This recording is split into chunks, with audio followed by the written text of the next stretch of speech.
Hello. Welcome into Gamesthetic, episode 98. Alongside with Sparky3. Hope you're having a phenomenal day. Whatever day you're listening or watching this podcast over at youtube.com/Sparky3. Give us a like on the video, subscribe to the channel, be a friend, tell a friend. I got both the boys here. I got Zach, John on Discord. Boys, how we doing? How we feeling? I'm doing good. I'm ready to go. I mean, we actually had quite a bit come out. One real big thing, then a couple small things for me, and yeah, no, there was actually quite a bit of stuff this week, surprisingly. Yeah, it was. Gonna have a lot of good conversation. You know, the big thing, of course, he's referring to is Pokemon Presents. We've been waiting on this one for a little bit now, so we're gonna be diving into that, plus some other things. John, what about you? How you feeling? I'm feeling all right.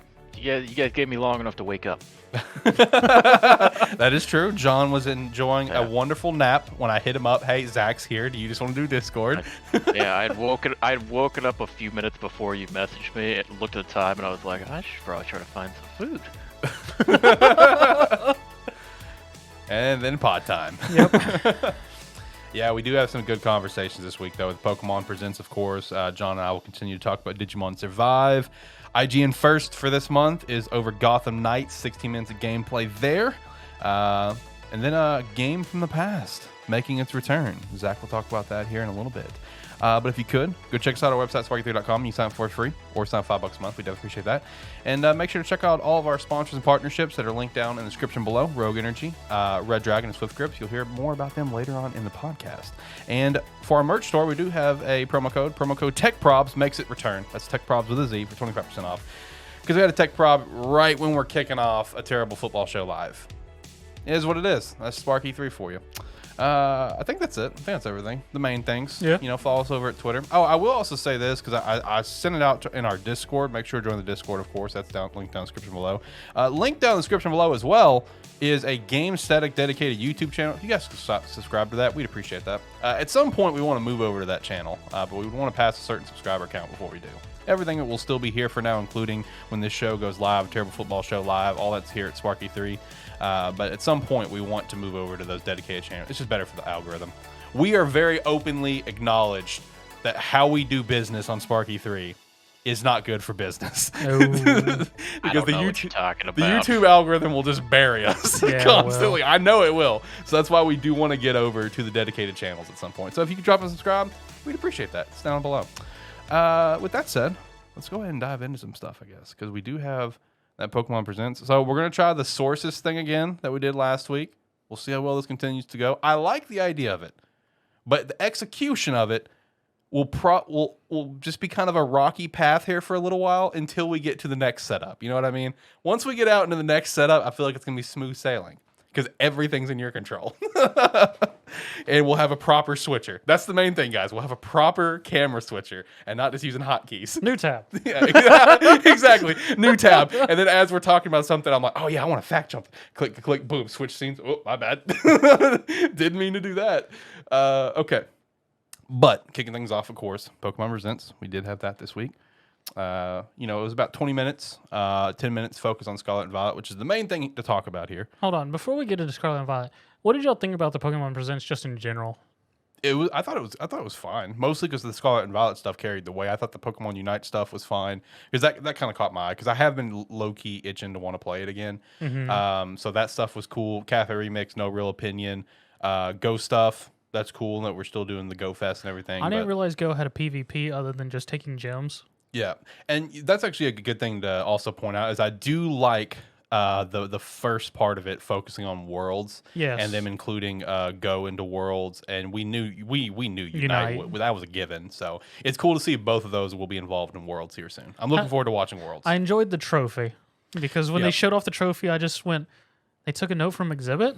I heard you like Pokemon and trophies, so here's a trophy with Pikachu holding a trophy. Basically. What about you, John? What was your overall thoughts?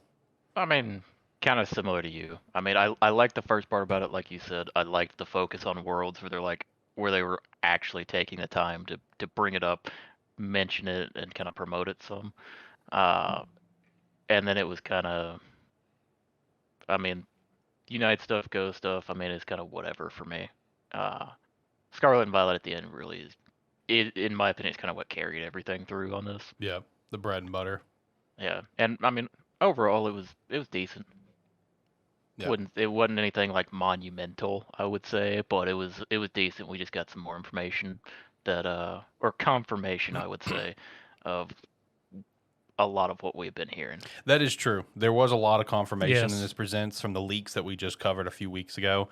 I will say some of the leaks that we talked about, that same leaker has now come back, but even before this presents came out and put out there that there was like a misunderstanding on his part about a couple of the things.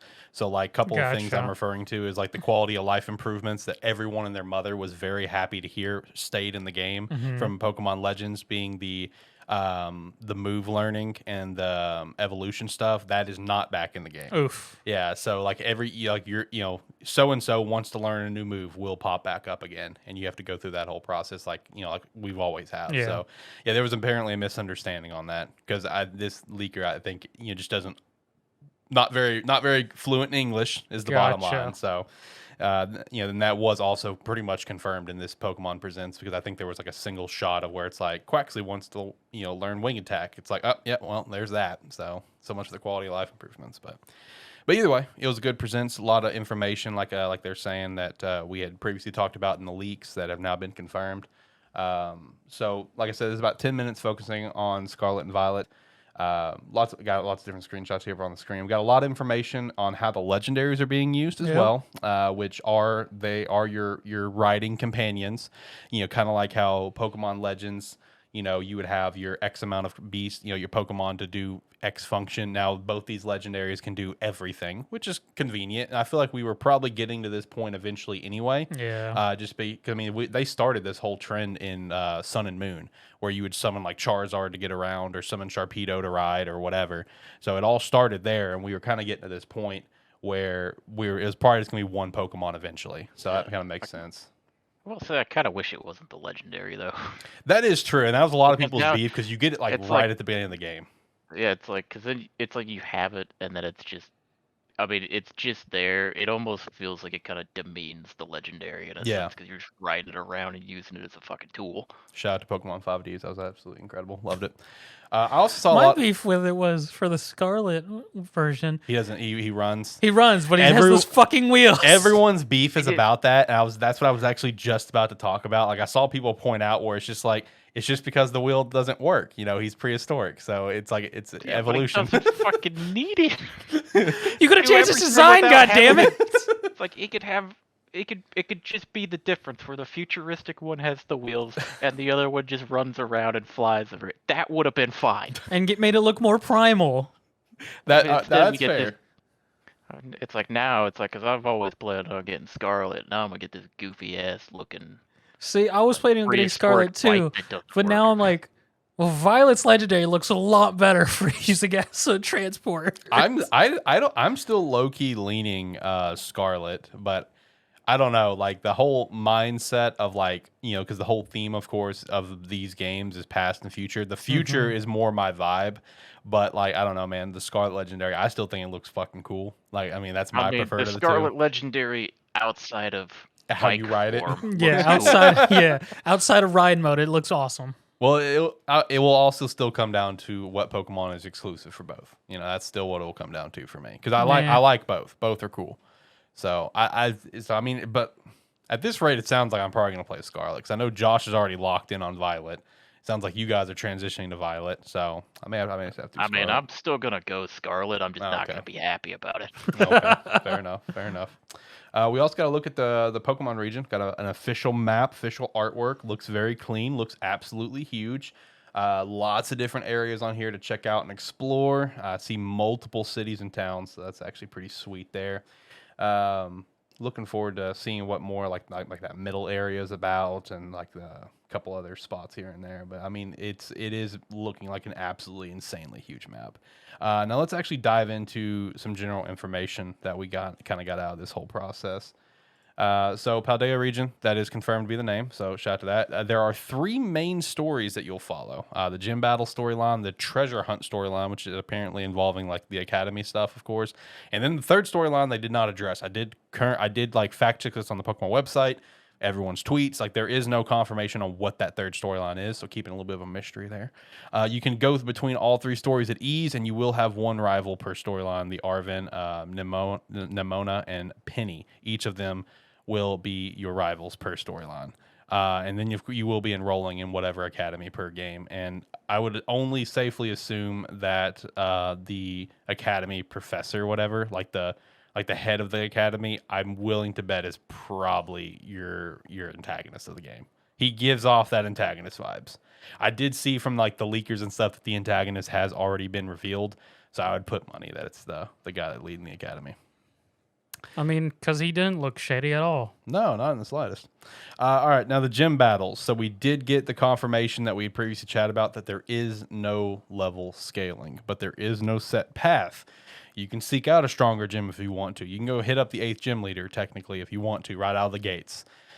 So now that this is confirmed, how are we feeling about it? Because I see two sides of it online where one side is very upset about it, where it's like, come on, let's scale with it, kind of like they do an actual Pokemon lore, kind of like the Pokemon Origins anime. Brock's like, oh, you know, this is your first gym. Okay, I'll use these instead, because that adds a little extra lore to it. But then I also saw like other people be like, I mean, it's kind of the same principle that Breath of the Wild is. You can literally start the game and immediately go to Ganon if you want to. Like, it's your choice. Yeah. So I've seen both sides of it. What's you guys' take on it now?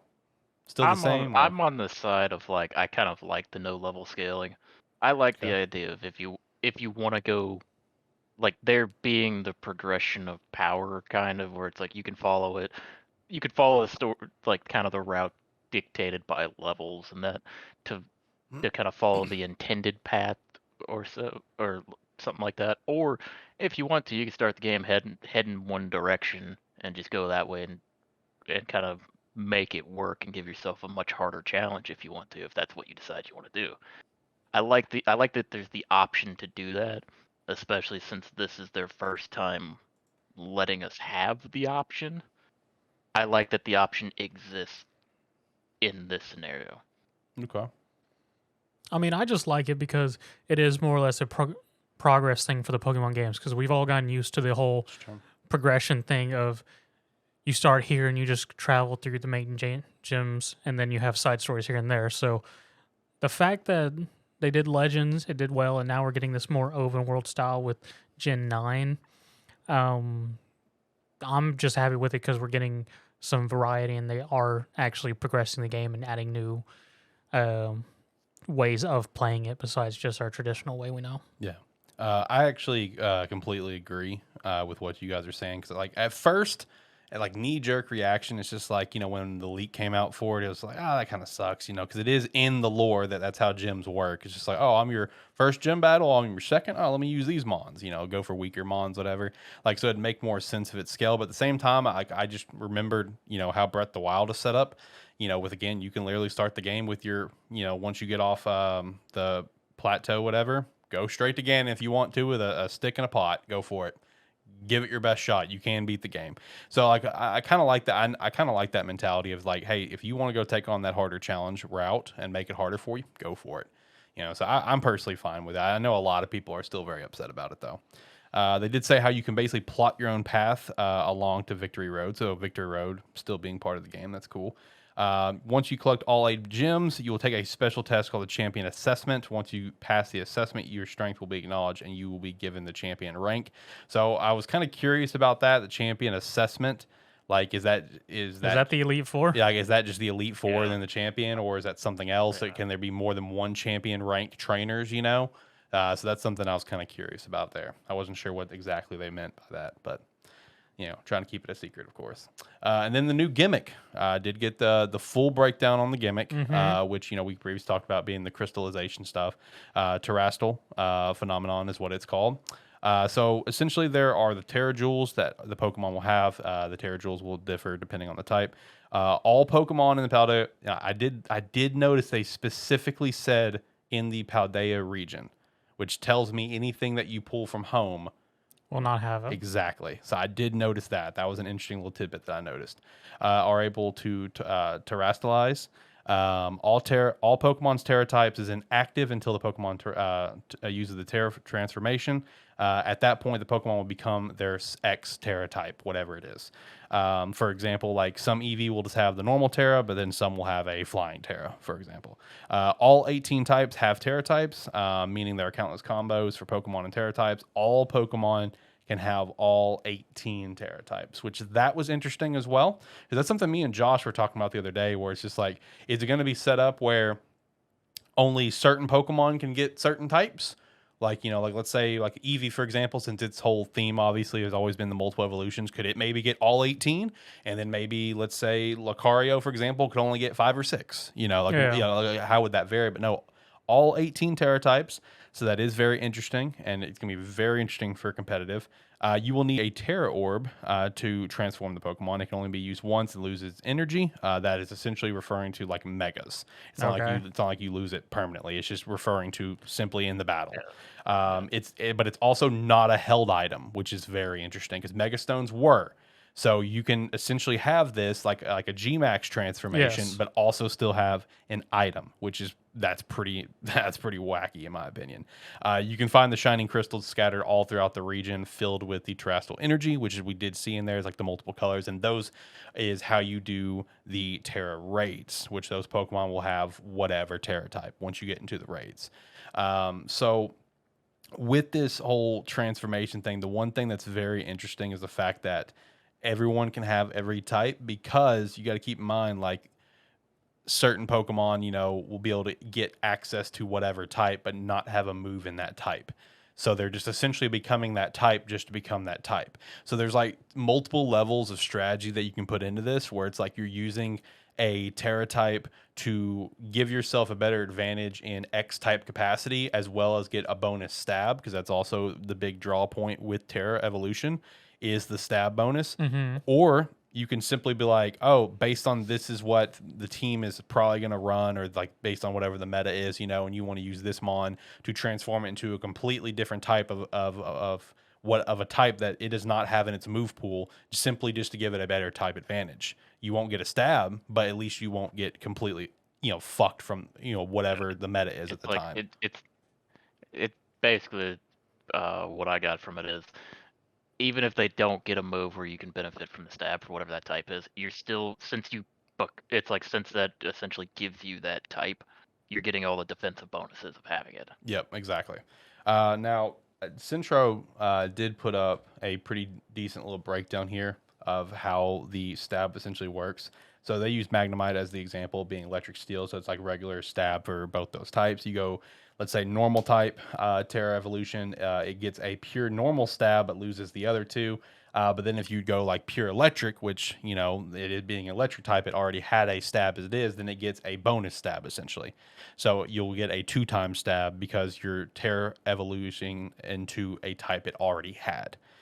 So that's actually pretty clutch, because I mean, like an example that I had in our script here was like Lucario fighting steel. So I could Terra type into a fighting type, get 2 times fighting, or Terra type into a steel type, get 2 times steel. If I'm understanding this correctly, based on how everyone's been describing it. So I think that's actually pretty sweet. And that could really be very interesting for competitive. I did see some other people that are involved with the leaks and everything. They did say that this is a lot more balanced for competitive than you initially would think at first knee-jerk reaction. So we're just going to have to see how that plays out. But the Terra Evolution stuff, like, now that it's kind of getting broken down, like, I'm actually here for it. Like, Gmax was really cool. I liked Gmax a lot. I liked planning around, like, okay, this type gets me this bonus, this type gets me this bonus, and it works for all my mons. This one kind of, takes us back to the time where it's like, megas where one mon gets X bonus, whatever. But like, just like the different combinations that you can do with it is very, very fascinating, because you could have a team of 6 Pokemon that can all, use the Terra types. And then you just use based on whatever the situation calls for, or going into in competitive battling and stuff. So I don't know. I mean, I actually think the Terra stuff is actually pretty cool in my opinion. How you guys feeling about it? I mean, it sounds very interesting. My curiosity, because how they stated that every Pokemon can get any of the other 18 types, but the one thing that they did mention in the trailer is that some Terras are rare for Pokemon. So yeah, true. I'm going to be curious what the percentages are and of odds are of just finding out on the field versus having to farm it in their versions of the raids or the Terra raids or whatever. That's a great point. Which are going to supposedly have a higher chance for those rare Terras on Pokemon. Right. Yeah, I would have kind of same thing. I would assume that the raids are going to be there to give you those rare exceptions. Yeah, and special like raid events they do normally. Yeah. They'll probably do bonus events like, oh, for this weekend, this Terra type whatever is gonna be more common to find. So Yeah. Overall, I mean, it seems fine. Essentially just replacing whatever your type is with something like with one, or like just changing your type in general. I mean, seems interesting. I mean, we'll have to kind of see how it is. Uh, the only thing, the only problem I have is kind of visually with them, because every single mon that they show that went through this form, they just look fucking goofy. I knew you were gonna say even that, more with their crowns. Yeah. Yeah. It's like, because they just The crowns get are a these hit or a fucking miss right giant. now online. It's like they just, I don't know. It's like we haven't seen that many of them. They only showed us a couple of them. Yeah. But it's like, Yeah, we only saw 5 types, I think. Yeah. yeah, because you showed, it's like you mentioned like the comparison to Mega earlier. Difference between this from what we've seen so far in the Megas. Most of the Megas Look cool. pretty cool looking. Yeah. So far, we just got some goofy looking bitches. I don't care. I'm gonna roll Quaxley until he becomes a fairy Terra. A fairy Terra. Hey man, more power to you. Just think about people who are have to do Nuzlocke with this. If they have to take into account Terras at all, if they're going to bother, Yeah. or for people who go shiny hunting, if someone wants to actually play with a shiny and if they're looking for a certain Terra. Well, okay. I did see that there will be an item to allow you to change Terra types, which is probably gonna be like a late game sort of thing, and tough and kind of hard to get, kind of like all the competitive items in Sword Gotcha. and Shield. So that would be the only plus. But imagine trying to like shiny hunt to find a certain Terra type. Oh my god, that sounds brutal. I mean, I know there's people out there who would fucking do it too. A Drive would be one. I know that because if he needs like a certain hidden ability, he will grind and get multiple shinies of the wrong one. Yep. It's brutal.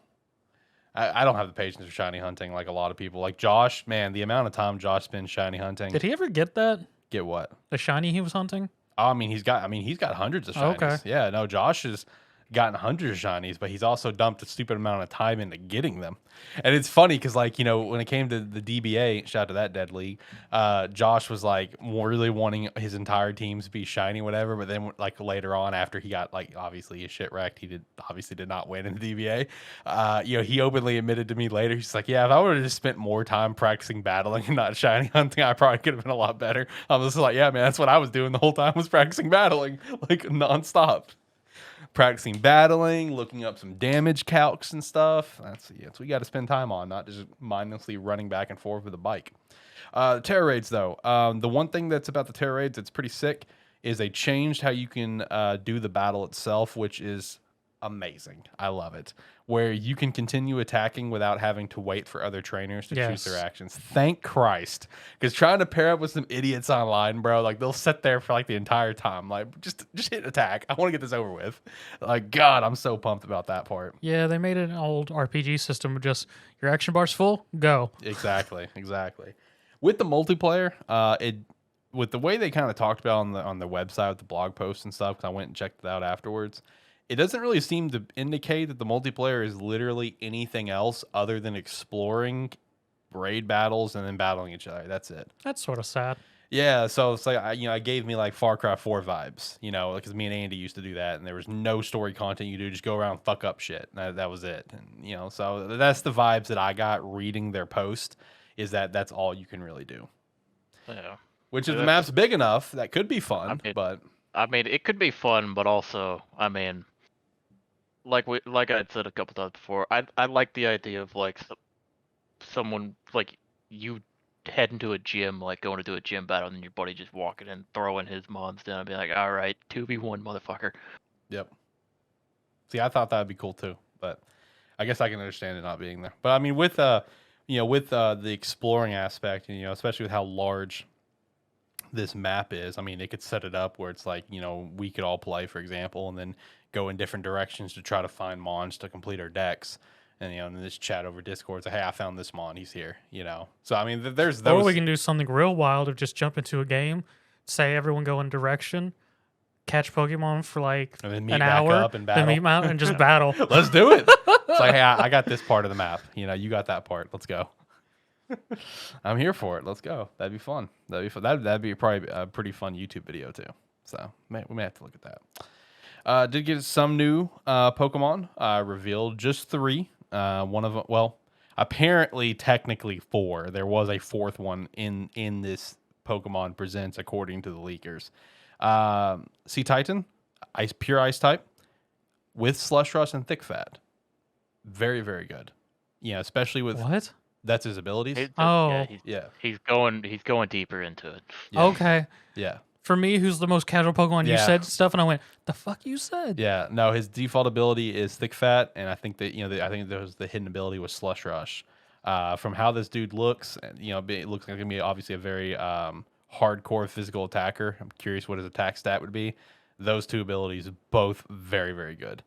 Fido, naturally capturing the internet's love, a little bred dog. It's a fairy little type. Dog made out of dough. Yep, love it. It's adorable. And then Paldean, a Wooper. Best Pokemon. Poison ground type, yeah. And then apparently the other Pokemon that was in this is there was like a shot of a car. The engine on the car is apparently a Pokemon. It's a poison steel type. But the leaker said that it is a Pokemon. So, but yeah, Paldean Wooper also claimed the hearts of the internet. Shots fired at an engine that's poison steel type. Yep. Yep. Man, they always be firing some shots, bro. I mean, like, do we need to go back and look at Gen 5? I mean, we don't, but it's still funny. There are some shots fired in a couple of those mons, like It's some still bad funny. shots fired. But yes, it is. It is. But yeah, no. Pokemon Presents, a lot of information came out of this. They post a lot of information afterwards. A lot of good shit. I'm very excited for the games. Just overall thoughts on just some of the stuff we chat about. How we feeling as a whole? I mean, as a whole, it seems very good and should be very entertaining. My only thing is, with the whole exploration thing, I'll be curious to see how much that will go into effect, because I would like to see a bit more done with the multiplayer, just because they gave us multiplayer where people can be on one map together. Give us something. Right. Yeah, because it's like, especially if the idea is just explore together, battle each other, and do. It's like, yeah, just giving multiplayer in some games and just being like, here, you can play on the same map together. In some games that works out great, but for Pokemon, it's like, I mean, we can run off that way and both catch Pokemon, I guess. Sure. Or battle each other. But I mean, that's if that's the extent of it, then that could be a little disheartening. I mean, the idea, like Zach said, everybody kind of get on fresh. It's like no item, no nothing. Meet here, run off different directions. You get like an hour. That could be an entertaining way to battle. Yeah. But outside of that, it doesn't seem like there's a lot there. I was about to say, because when they say multiplayer, the first thing you would think of Pokemon would be dual battles. Yeah. Being able to dual battle. So maybe we'll get a bit more about it That is true. I mean, closer to release. But because being able to run around, the first thing I thought when I heard that was being able to double battle. yeah, I mean, that is something they could explore on, for like some post-game content with the Pokemon League, because it was with Sword and Shield. I think came with the Crown Tundra DLC, the ability to go in, like, pick a partner from some of the gym leaders and stuff and do double battles in the Pokemon League. That was part of the deal. So maybe that is a thing, and just in, like, post-game, is that we can pair up with friends and just go battle in, like, a bracket-esque format like how it was in Sword and Shield. Who knows? We'll see. John, you were going to say something? But, I was just gonna say that, like, his thing of like dual battling is kind of where I was at, because I was like, like that idea of like being in a battle, your buddy showing up and being like, well, what's he gonna do if I just throw my mons out here and he has to battle me? It would be interesting if like he was like, oh shit, there's 2 of them now, and throws out another mon, or if there was someone nearby, like an NPC or someone nearby that showed up to battle as well. That's one of the things that I had thought would be interesting if they had given us that option. Right. My prediction on this multiplayer thing is that it's going to be like super hype for like the first month while everyone's completing their Pokedex. Yeah. But Yeah, after and that, then outside of that, it's never gonna happen. yeah, it'll be for like, hey, you want to do some raids? Yeah, sure. And that's about the extent that it's going to be. Other than people coming up with weird ideas based on whatever we find out in the game. Yeah, exactly. Exactly. Pokemon Presents, though, pretty solid. Really enjoyed it. Hello, let's take a quick moment to talk about one of our partners, Rogue Energy. You can check out some Rogue Energy with the referral link down below. Use promo code SPARKY3 for 10% off your order. Rogue has a little bit of everything for everyone. Energy formula, hydration formula, extreme, and even shakes. Lots of great shake your choices. Get a starter kit today using our referral link and promo code to get 10% off your order. We definitely appreciate that. Now back to the show. Let's hop over from there. Let's do Digimon Survive. Talk about that more. All right, I'm going to go to sleep, guys. All right, dude. Have a good nap. John, Digimon Survive. How are you feeling about it now? After Yeah, a week I'm gonna setting on ask it. you a question here. Okay. Do you like the battling, like the tactics battling at all? I almost feel like this game could have gone without it. Oof. I do to an extent. It feels more tedious than anything. It does. Unfortunately it does. I do like it to an extent. Like when every time a battle does come up, I'm like, oh, all right, get to go do something else and play a visual novel. Let's go. But then we get into the battle and it just takes forever, and I'm just Well, it like, takes forever ugh. because, like, if you do a free battle, you have anywhere from like 2 to 5 like opponents on the field, Yep. and 3 of them are just gonna run away. Yep. What? Like they're gonna every turn they will actively run away from where Yeah. your If it's like units rookie are. Digimon, they'll just bounce. It's Like fuck yeah, this. it's like they'll just start running to the corner of the map and just try to hide. I mean, it makes And they'll- sense, but still. It's like, and then they'll only attack if like when you corner them on the other side. So it takes like 7 turns to even get to them. Yep. And then like for some of the story battles and that, the main boss enemy that you're supposed to be fighting will actively move towards you.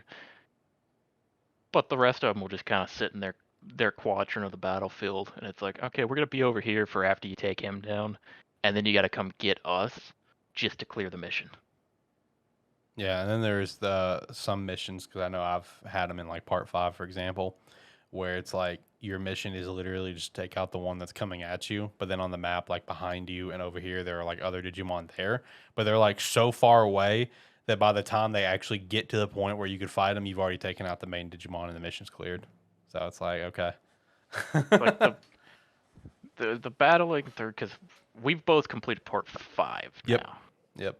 And I don't know, some of like the visual novel stuff, like the main part of the game is the visual novel, and it's like I get much more excited at this point whenever I get the free actions or the exploration time in it than I do for when battles come up.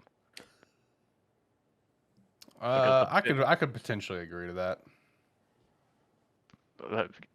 Because I don't know, the battling side of it, it's not bad necessarily. There's annoying things with it.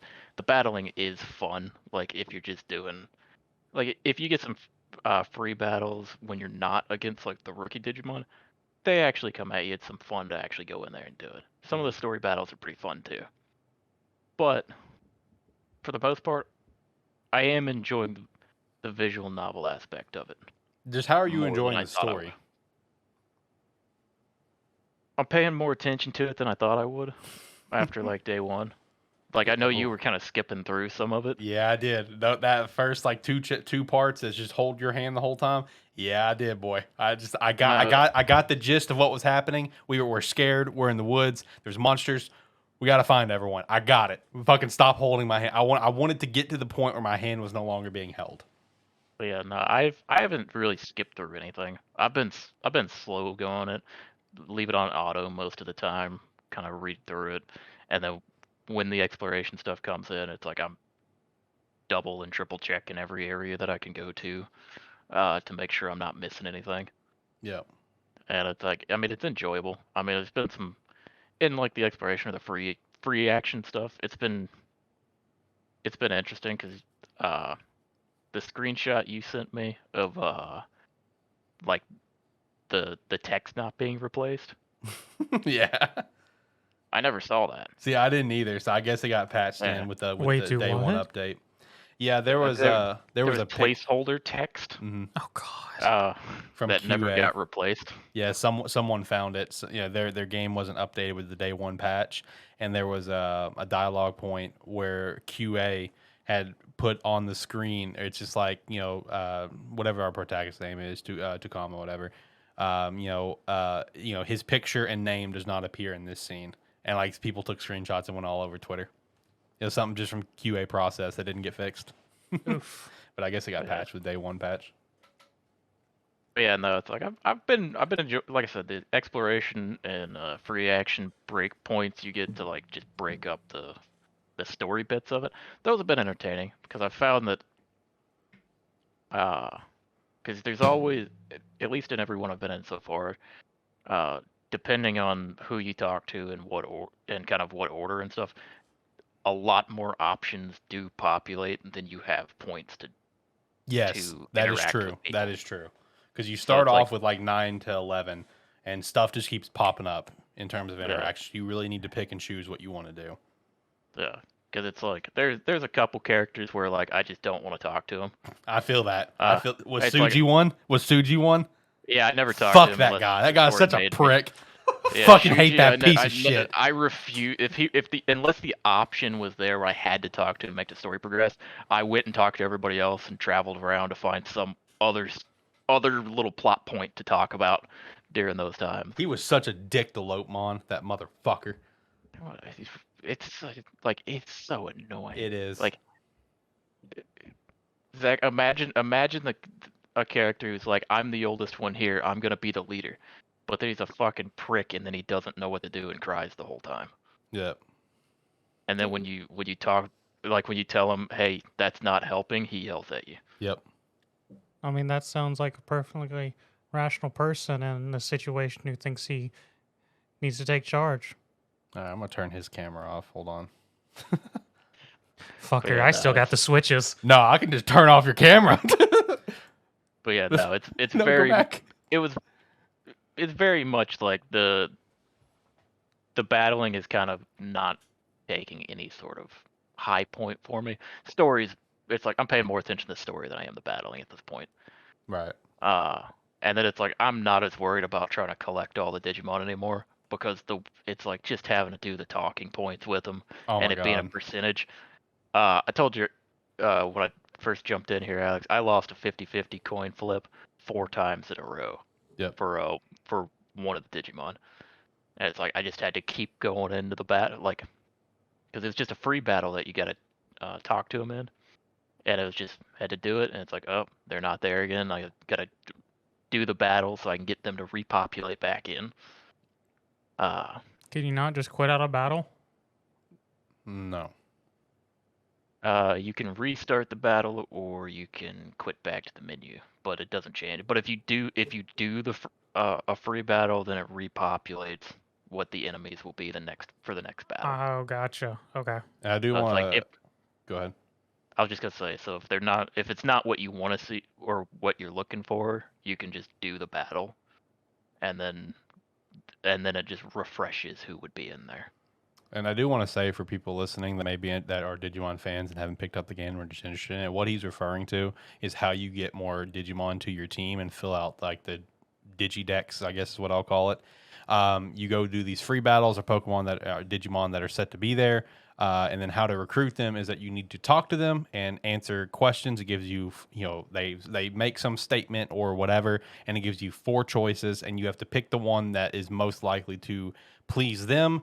And depending on the choice, it'll give you 1 point on a 6-point bar or 2 points, or it'll give you negative points if it's the answer they did not like. You have to get at least 3.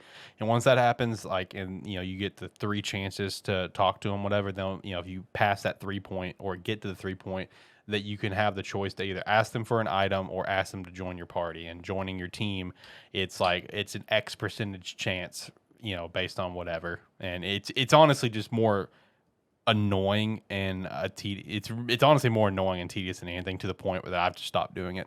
Unless there's a mon that I really, really, really, really love that pops up, I don't give a shit anymore. I'll just roll with the main ones. I really don't care at this point, especially since I have Growlmon. I'm good. I love Growlmon. Yeah, I will say I'm glad I did do it for some of them. because it's made some of the story missions a hell of a lot easier. Okay. Just from rolling the dice on it, on some of them, like because I lost a lot of coin flips early on, but it made up for it with me where like I think like because I think Tuskmon was one of them. It was like I think I had like an 18% chance on it. Got it first try. Nice. Couple of them were like that, so it's like luck kind of came back to me a little bit. But yeah, overall, I'm enjoying the game more than I was last week. I agree. Now that I've got out of the hand holding stuff and actually got more into the story content, I would say I'm enjoying it a lot more. The story is good. I like the story, but it's just like that first part of the game is gonna be so rough for a lot of people. Where it's like I'm like what me and John said last week. You really got to be a Digimon fan, to if you want to make it through. That beginning portion is brutal because of how much your hand is held and how slow it is. Oh yeah, honestly, like parts 3 and 4 were both. I enjoyed parts 3 and 4 quite a bit. Yeah. Part 5 was good, but it was long. Part 5 started wearing on me because it went from like, okay, we're kind of progressing it, and then back to a point where it's like, okay, now let me wander through essentially a maze and find my friends one at a time. Yep, and do go the through same process 6 times. Yep, that was annoying. It's like that got tedious with me. I was starting to get a little annoyed with that, but right. Overall, it's like story's just been getting more and more interesting. Yeah. I do want to give a couple shout outs for anyone that wants to play this game. I'm not gonna like hard say like this or that or anything, but I'm flirting with some spoilers on this because I do feel like this is good information to know. Where it's like when these moments happen, don't try to like reload a save file and prevent it from happening, right? So the couple things I do want to shout out is number one, keep in mind this is more of a horror based game. That is how this game is built with its horror themes, right? So the two things that I do want to shout out, just to keep in mind, is number one, Agumon, your choices matter for his evolutions. I'll leave it at that. Figure it out as you will. Number two, and again, this is me flirting with some spoiler stuff, so if you don't want to hear this, skip ahead like a minute and you'll be good. You will lose 2 characters. And I want to go ahead and say that because I don't, as I could see someone who doesn't want anyone to be lost, and like it happened and they try to reload to prevent it and they just can't. You will lose them no matter what. I found that out. Yeah. First playthrough, you cannot stop it. Not savable. Yes, they are not savable. So I didn't want to shout that out. I'm not saying who. I'm not saying when, but just keep that in mind. Don't try to reload and save them. It is not possible. Now you can save them on a new game plus, another your next run, but it's going to be tough. It's going to be tough. Yeah. It's like you in the new game plus, you can technically save them. Yep. But you have to very actively try to save them. Yeah, you have to like actively talk to them. Basically use your move pool wisely. And that's all I'll say. I wanted to stress that because again, I would be one of those people who. So what you're telling me is during the first part, I should just play Third Eye Blind? Yeah. Might as well. Yeah. Okay, cool. And it's possible that you can still lose others, but there's just 2 for sure, 2 set characters for sure, no matter what is gone first run. And you can potentially lose more depending, again, on your choices, because the 3 choices, the morale, the harmony, and the wrathfulness, depending on which way that you're floating throughout this game, will actually impact who the other ones are going to be that could potentially be lost. So that is a pretty interesting aspect, I will say. Yeah. I think you said you're very heavily swinging one way. Unfortunately. With all your choices. I'm flip-flopping back and forth. It's like I'm either very straightforward and telling people what they don't want to hear, or I'm trying to be very agreeable. See, I've been answering these in a way that I would personally answer them. So like I didn't realize how much that stuff impacted like certain elements until I'm pretty deep into this in terms of how far I've gone with one way. So I'm just like, well, potentially fucked in a couple areas. Let's go ahead and try to fix it and go one of the other ways and do my best. So now I'm just answering it based on, all right, that's that option. I'm picking it, just based on Yeah. the See, different types. I realized that the choices kind of mattered for like the evolution lines and that, but at the same time, I'm like, we're just gonna roll with them. For the most part, I'm still, unless there's an option that I look at and I'm like, I'm gonna pick this one just because it seems like something that a reasonable person wouldn't do. Like I've made a couple of those picks with it where I'm like, well, clearly nobody wants to do this, so I'm going to do it. Aside from a few of That is a those, John move. yeah, aside from a few of those, it's like I'm just kind of picking whichever one feels right in the moment and rolling with it. Whatever happens, happens. I'm not going for anything specific. Now, with where we both are at this time, because we're only in part 6, we can't sit here and give it a proper rating. We'll have to do that later. But my question is for you: is this, like, with how the story is going and just the game itself? Is this a game that you would go and jump into a new game plus, or is it something that's just like it's going to be far on your back burner? Because this game's obviously built to do new game plus. That's the point. Well, I was thinking about it earlier because it seems like something that would be it wouldn't be bad to do a new game plus on, uh, because at least for the first portion of it, you can just hit that skip and roll into decision times, and then kind of up until you hit like whatever point it would be for a new path. Mm-hmm. So it's like it might be something that I look into. It kind of just depends on playing the rest of the game, how the story feels from there. Right. I could agree with that. And I also say with the new game plus, one benefit is that since we would have already obviously played the game, all of the dialogue you could essentially skip if you wanted to, like fast skip. Because Yeah. I've noticed that in a couple times where I'll just going around whatever area, talk to a person I already talked to, just to see if there's anything else, and the skip would be on, right? And it just immediately flew through that because I already did it. I already talked to him once. So basically, it'll give you one time where it'll go where you can just skip it yourself, but it's not gonna auto skip through it. Like it'll appear, and you can just hit skip after all the text appears, or you manually skip it. But like if you have the skip on and it's a conversation you had, it will just automatically fly through in a heartbeat. So that could be one plus to a new game plus, is that you can skip all the just brutal beginning of the game. Any other thoughts on Digimon Survive, or are you ready to move on? Yeah, I think I'm ready to move on. It's one of those where kind of what we said last week. We were kind of unsure about it. Played it for a decent amount this week. It's getting better. Yeah, It's getting better. Each part has gotten better so far. So yeah. I will say playing this has just made me had the most irresistible. It's just the most brutal itch. I want to play the Digimon story games so bad. Like now I'm in a Digimon mood. I'm like, I look over the Digimon story games on my shelf. I'm like, God, I want to play you right now, but I need to play this first. Are you a hardcore computer gamer, maybe looking for some new equipment for whatever your setup is? Well, let me talk to you about Redragon. You can use the referral link down below and promo code GameStat to get 10% off. Redragon has a little bit of everything at a much more friendly price than some of the higher competitors out there in the market. Keyboards, mouse pads, various types of keyboards, headphones, speakers, everything of the sort. Redragon's got it all. Definitely pick up some Redragon. I've been using them for years and cannot recommend them enough. Let's get back to the show. All right. Anyway. So Gotham Knights. We did have some gameplay. First 16 minutes revealed from IGN. Their IGN First for August. So the first thing that I did notice right away with this gameplay, a lot more positive online.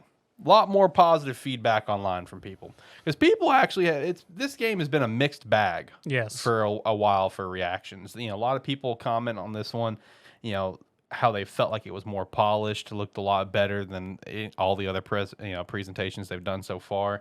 I thought it looked really fun. I like the different aspects about, because I know you shout this out right when you started watching it, where it's just like choose who you want in that exact situation. They chose Batgirl, whatever, to move forward with it. And then there's just the different elements in there where it's like a mix of your normal stealthy combat, just open, out in the open combat, plus the detective work that kind of goes into it as you're like in this particular 16 minutes checking out like a crime scene, scanning the area, stuff like that. I mean, like I said before, when we got like the last gameplay, I get, me personally, I just see a lot of Spider-Man vibes. But I did ask at the time, like, hey, did Spider-Man start that or Batman Arkham? Because I didn't play the Batman Arkham games. But I know you watched. What was your overall thoughts on this? I mean, my overall thoughts of the first 16 minutes is it honestly didn't reveal a whole lot to me other than just how the game looked, because a lot of the aspects of it is just, for the most part, polished up and sort of different flavored versions of stuff that was already in the Arkham games, which I don't know if it's just going to be it's going to be the same for all 4 characters, whether it was just that way for Batgirl, because I mean, in all the Arkham games, you already had investigation scenes and whatnot, but it seemed like it was a lot more streamlined with this one, with the Batgirl stuff and whatnot, especially with the whole figuring out the code to the secret room and whatnot. Because I did not play the last Arkham game, so I don't know if they added that into the last one or not, but all that fun stuff. As you said, when selecting your character, I liked how they did it, they did it, and just it was the 4 of them meeting and agreeing on what they were going to do next, and you just sort of pick from that meeting of who's going to go check the place out. Or, as far as we're aware, maybe if you choose one of the other characters, they go check somewhere else out. As for combat and whatnot, specifically with Batgirl, I mean, it didn't seem a whole lot different other than just having Batgirl-esque type moves and whatnot from what I remember from the Arkham games. The one thing I did sort of note, though, especially in the I don't even remember the room because I sort of started skipping through just to see what the combat was, is the room when Batgirl was fighting the group of them. It seemed a lot wider area than I remember from a lot of the Arkham games. The Arkham games did have some wider areas where you fought in, but then you were also usually being bombarded by hordes of enemies, or there was going to be some sort of boss fight. Because I remember a lot of the Arkham fights being in a lot of more close quarters, quick fighting where Batman decks a room of guys in like a minute. Right. Versus this one, it was a lot wider open. She had a lot of space in between them to use the bat rings and whatnot and take people out. And then the fight against the shield guy, which I assumed was just an elite enemy and not necessarily a boss, because he seemed very simple for a boss. And just seeing, I thought the same thing. I thought it was very simple for a boss. And just that simple mechanic of just having to move out of the way and get behind him to be able to really damage him, or could knock the shield out of the way for a moment and whatnot. So, I mean, overall, it looked very good and polished. As for anything outside of regular Arkham games, which I guess technically this isn't an Arkham game, but it's from that series. Because I don't know if it's even the same studio doing. Is it? Is it No. Rocksteady? No. Okay. It's WB Montreal. Okay. But it's more or less taking up from where the Arkham games left off. So, I mean, does it look nice? Yes. Has it excited me for anything more than just an Arkham game with characters other than Batman? Not really. Okay. I'm still pretty excited for the game, personally. I think everything that they've shown so far, like it's, a lot of the hate that this game has got online, I mean, I can see aspects of it, but it's just like I see what the game is trying to go for, and I guess people are just expecting something more and they're not getting it. But I don't know, maybe with this past gameplay reveal, and again, with this being IGN First, we should get more throughout this month. Hopefully. Kind of like they did with Sonic, which that was a botch. But anyway, so hopefully this one won't. Good first start. Already on a better start than what Sega allowed IGN to do, so that's cool. But like I feel like as we get further into the month, and you maybe get to even explore more elements of just like the game itself. Like, 'cause I know one thing that I noted from this that I enjoy, because I enjoy this in all games like this. This is one of my drawing points for games like this. Is just like the banter between them, because it was sprinkled in throughout. Yes. It's just the banter between them, and that's something that I immensely enjoy about games like these. It's just the banter between whoever your team or squad is or whatever. So I mean, I'm still pretty pumped for the game. I was planning on getting the deluxe edition personally, so I'm looking forward to that game for Xbox. Hopefully, we can all play. I'm gonna play. I'm getting it. Zach, I'll play with you. I will play. I will play. I will play. I swear. I want to play this game. Looks great. We'll see. I'm excited for it. John, did you have any thoughts on this? I know you didn't watch the 16 minutes, but any thoughts you want to shout out there? Yeah, I didn't watch it. I mean, I don't. Not having seen it, I mean, I'm still excited for the game. I just didn't pay attention to the fact that this had come out. Mhm. Uh, but I assume that for the most part, it's probably what I've come to expect from seeing games that kind of have this similar combat style. Yes. If anything, when Zach was talking about like the more open kind of open fighting area that they were in, it's like 'cause as soon as you were saying that, I was like, yeah, Arkham games tend to be. I haven't played all the Arkham games, but I played some.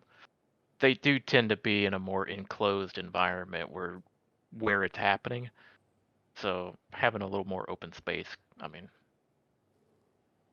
And which my thought on that was they may have made it more open just because we do know it's going to have that co-op feature. As far as we're aware, it's just 2 people. Or did they finally say it was going to be 4-person co-op? That's a great question, actually. Because I know last time, whenever they said it was only going to be 2 people, but people were harking about wanting to have 4-person co-op because you have all 4 characters Yeah, playable. Right. It makes sense. But I don't know if they ever came back out and said anything about it. I'd have to double check into that. But I mean, with the co-op aspect being known, and as far as I'm aware, the co-op's going to be from the start, Yeah. unless you have to go through the prologue first. So that would have definitely explained for the bigger area, but even then, it's still very wide. But then again, it could have also been wide just because it did have that fight with the shielder whose big thing was charging at you and you dodging out of the way. Because usually when there was bigger rooms in any of the Arkham games, it was for some sort of setup like that. There was going to be either waves of enemies or something you had to move out of the way of, like the Bane fights.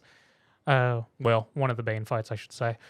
Yeah, because most of it was close quarters. You just decked people and carried on.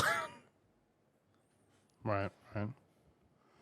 Okay. Okay. yeah, looks at least from what I'm seeing upon a very quick search, two players for co-op. That's what I was thinking last I heard. I wonder if 4 would come later. I don't know, because like that is a great point. You got 4 characters, so why not? I mean, it would mostly be balanced on how they did their game. So if they did it specifically for 2 people and didn't count for 4 people. Yeah, I did see one thing during the quick search. It said Gotham Knights always designed for 2 players. Yeah. Oh, okay. Okay.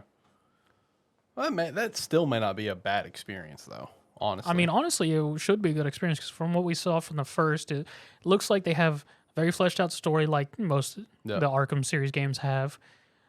And until they say otherwise, I'm just going to assume it's part of the Arkham series. And everything looked good and polished. Looked like they didn't say, but it was either running on. It was PlayStation 5 it was running on because it's only on next gen consoles. Yes, correct. So I mean, it looked good and everything. So Right.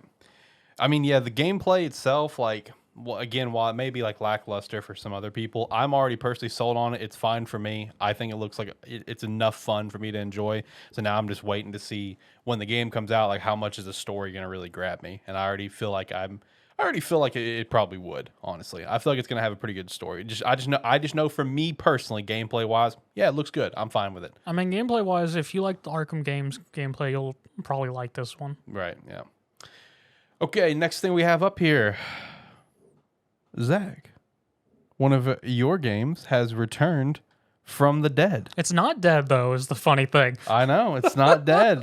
Evolve, making a resurgence in 2022. You sent this in our general chat, and I'm just like, no shit, really? Yeah, I saw this article, and it had just been posted up like 4 hours ago, and I went, it's not dead! It's like, let's go. Because I got hardened to Evolve. Like, so caption on this, Evolve's not dead on PC. Consoles, it's still dead as hell. It's dead. It's super dead. And the reason why it's still alive on PC, for anyone who didn't know, is peer-to-peer servers were made a thing. And that's how Evolve Stage 2 stayed alive, even after Turtle Rock and 2K gave up on Evolve, tried to sweep it on the rug and everything, and moved on. Peer-to-peer servers stayed up, and people were still doing that till some sort of update on Steam killed that. And then people hit up the 2K Discord and it's just like, hey, what happened?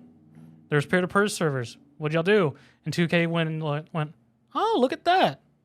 Flip. hey, it's back up. Have fun, guys. Have a good one. And they flipped them back on at the beginning of July, and people were like, yeah, and everything. And apparently, at the time of release of that article, which was I think just last week, Valve skyrocketed in player rates as soon as those peer-to-peers went out, getting as many concurrent players as Back for Blood, the next game Turtle Rock Studios did, which they're not Turtle Rock Studios anymore, but the Turtle Rock Studios team worked on. Right. So their new game, which also shout out to Back for Blood, they announced their second DLC, Children of the Worm.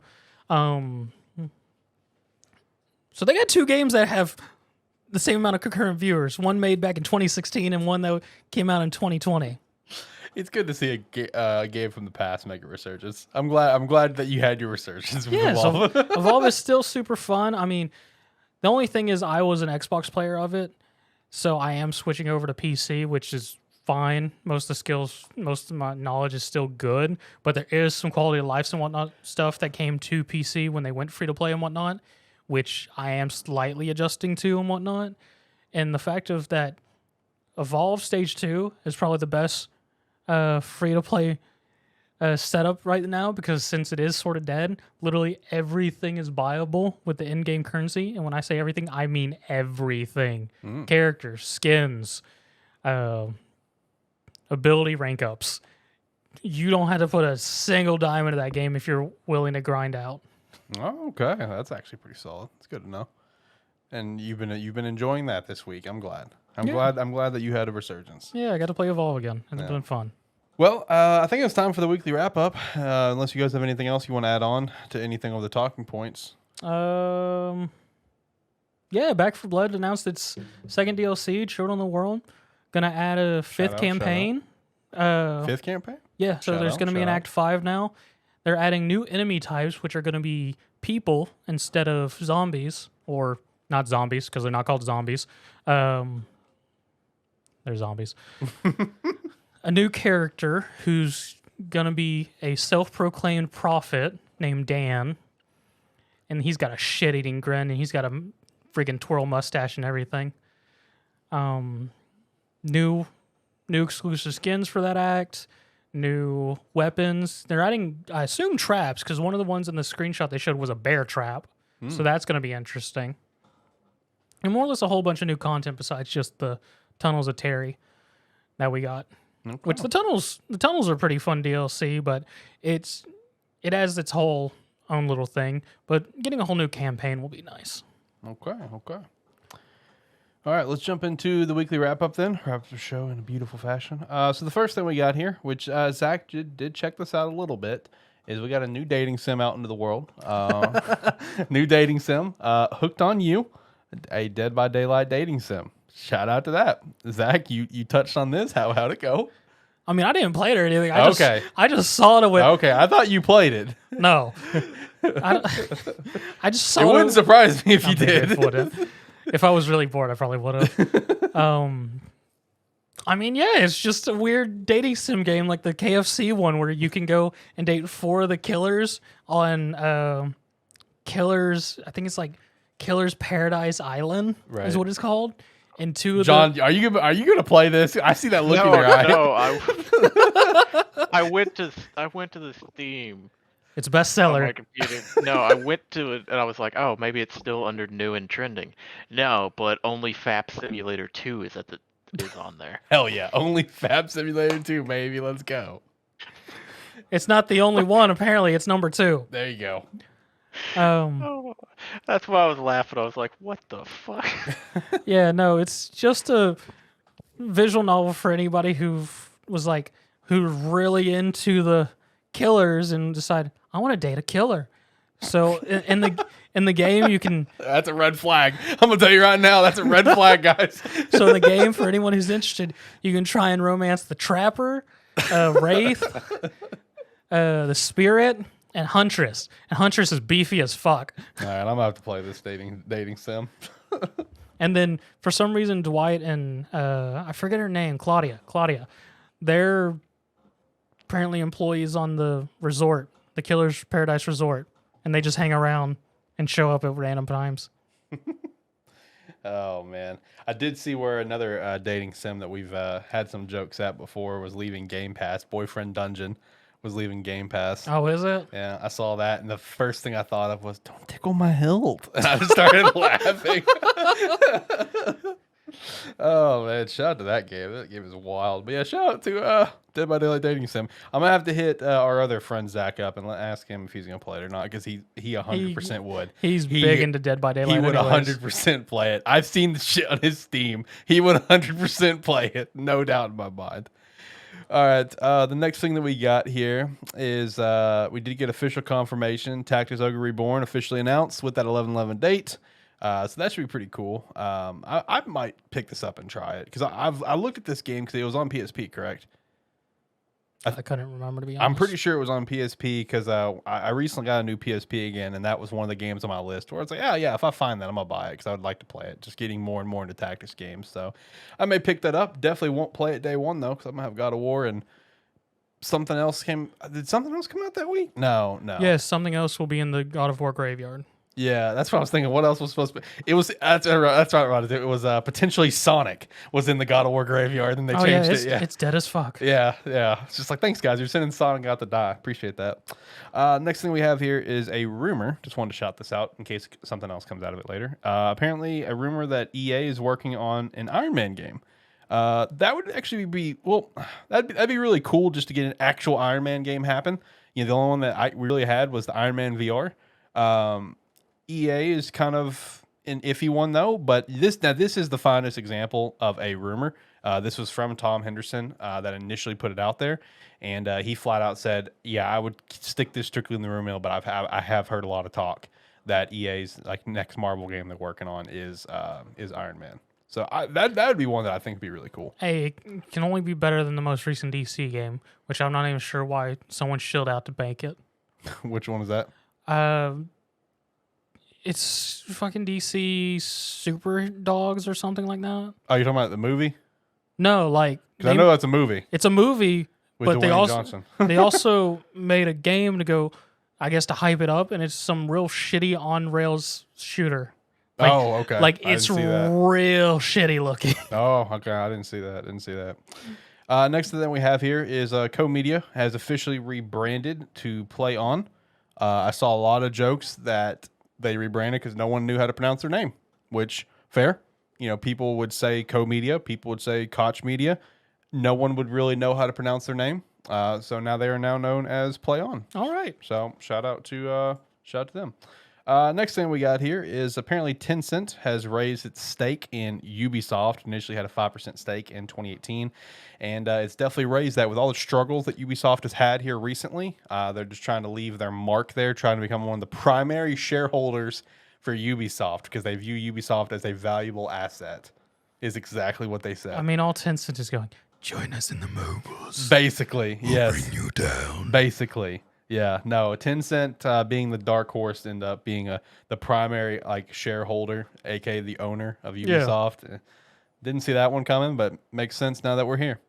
Next thing that we have, still talking about potential ownership changing here, is that, you know, which we've talked about this a little bit before, especially after the sale of all of the Western publishers. Mm-hmm. You know, it felt like they were aiming to try to set themselves up to get purchased and get a lot of stuff off their baggage.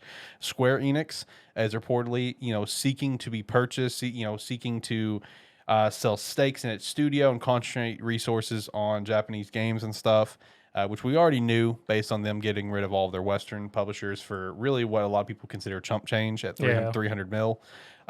So now it's just like, all right, Sony, where are you at? Everyone's just waiting for Sony. I was about to say, either Sony or Sega's going to scoop that shit up. Well, I don't think Sega could. Well, they might be. They might, maybe. Maybe. Sony would be the one. Yeah, Sony would be the big especially one. With how long they've worked together. I mean, it would 100%. Everyone and their mother's just like, all right, Sony, when are you going to make the announcement? We're waiting on it. Tencent. Yeah, Tencent sweeps it. Hey, Tencent could, too. They could, man. Tencent has so much money, but no one realizes it. I mean, if Tencent came and scooped it up, I mean, prepare for Square Enix RPGs for having as many microtransactions as possible. Oh, you want to buy this item from the shop owner? Pay us $1. You want to go to this city? Pay us $5. Basically, exactly. Hey, you want an RPG? pay full price, then pay $10 for every new city. Exactly. That's a scary future, honestly. And the last thing here that we have for the weekly wrap up, this is per Jason Schreier and Bloomberg. Apparently, Blizzard NetEase had canceled a mobile World of Warcraft spin-off game that's been in development for 3+ years. It was an MMORPG set in the same universe of WoW, but in a different time period. Development team of 100+ people was disbanded. Oof. Yeah. I don't know what it exactly means by disbanded. Like, are they just being moved to other projects, I would naturally assume, and not just fired?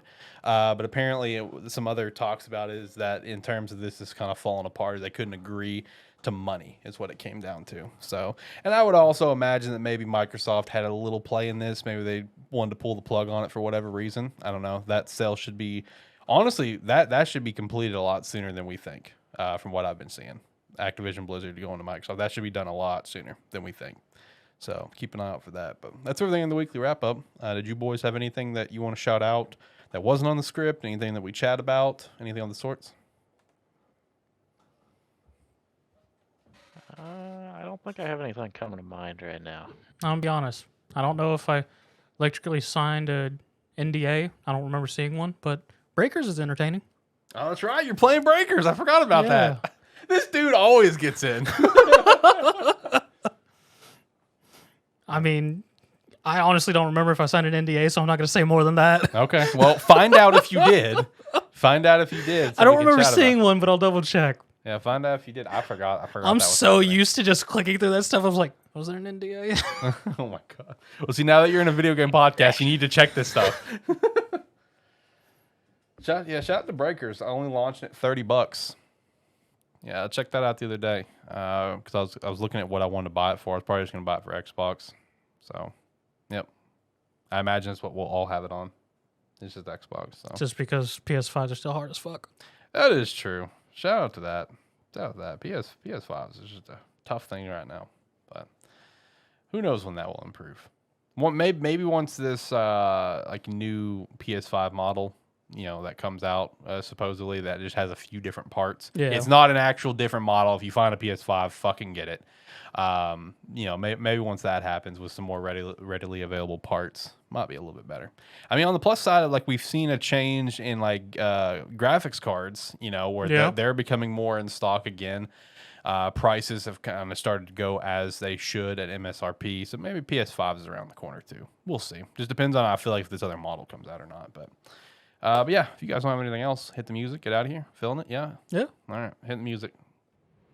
All right. Like, comment, subscribe, rate, whatever your platform allows. It does help. If you're watching this on YouTube, you can hit that subscribe button and help us build that community. And you can also go to the Gamesthetic YouTube and also hit subscribe there and really help us out. True. As well, thank you. Hit the bell. Let it notify you whenever videos come up. Maybe only on one channel, though, because I highly doubt you want us to see us come up twice on Gamesthetic and Sparky 3. That's true. I will be uploading to both. Well, thank you very much. Bye. Do everything he said and more. And if you made it to the end of the episode, thank you very much. And hopefully you'll join us again next week. And hopefully we'll see you on some of our other channels as well, or other shows. Thank you. And especially make sure to check us out at our website, sparky3.com. You sign up for free, or you sign up $5 a month. We definitely appreciate that. Promo code TechProbs with the Z for 25% off everything at sparky3shop.com. Join the Discord down in the description below. Especially if you are a football fan, Terrible Football Show has come back with live shows. We will be taking callers. And we would definitely appreciate if you checked out the Gamesthetic dedicated YouTube channel. We do want to move over there at some point, just because it will ultimately help grow the show. Once we get to a certain subscriber count, we'll be migrating the show over there. There was something else I was going to say. What was it?